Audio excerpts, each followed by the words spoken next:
काही जो सामुदायिक जागरण गोंधळाचा कार्यक्रम आपण आयोजित केलेला आहे. या निमित्ताने जागरण गोंधळाच्या पूजेमध्ये सहभागी सर्व कुटुंबांना, जखणगाव ग्रामस्थांना, गावकऱ्यांना खंडेराया उत्तम आरोग्य देवो, सुखी जीवन देवो, वैभव आणि भरभराट देवो अशी खंडेश्वरचरणी प्रार्थना करतो. आणि नेहमीच जखणगावमध्ये काही कार्यक्रम असतील तर सरपंचांचा आग्रह असतो की या ठिकाणी यायला पाहिजे, ग्रामस्थांशी संवाद साधायला पाहिजे. परंतु तसा योग काही अजून आला नाही. तेव्हा आज त्यांनी सांगितलं की 7 वाजता अशा प्रकारचा कार्यक्रम आहे. मी प्रयत्न करील. तर ग्रामविकासचे मंत्री महोदय आज आपल्या जिल्ह्यात आहेत आणि संध्याकाळी मुक्कामी आहेत. उद्या ते नागपूरला जाणार आहेत. मंत्री महोदय असतील तर कदाचित मला जमणार नाही. परंतु मी संपूर्ण कार्यक्रमाला आणि कामाला जिल्हा परिषदेच्या वतीने मनपूर्वक शुभेच्छा देतो.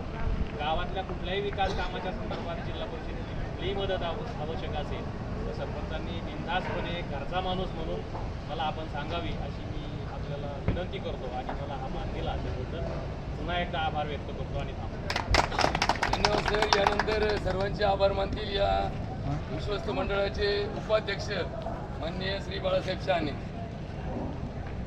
सन्माननीय व्यासपीठ आजच्या कार्यक्रमाचे प्रमुख पाहुणे आदरणीय शिवसाहेब आणि उपस्थित समस्त जखणगाव ग्रामस्थ, तसेच आपल्या जखणगाव हनुमान देवस्थान आणि या ट्रस्टचे अध्यक्ष आदरणीय भाऊसाहेब कर्डिले, तसेच सर्वच ग्रामस्थ उपस्थित राहिले, सर्वांचे आभार.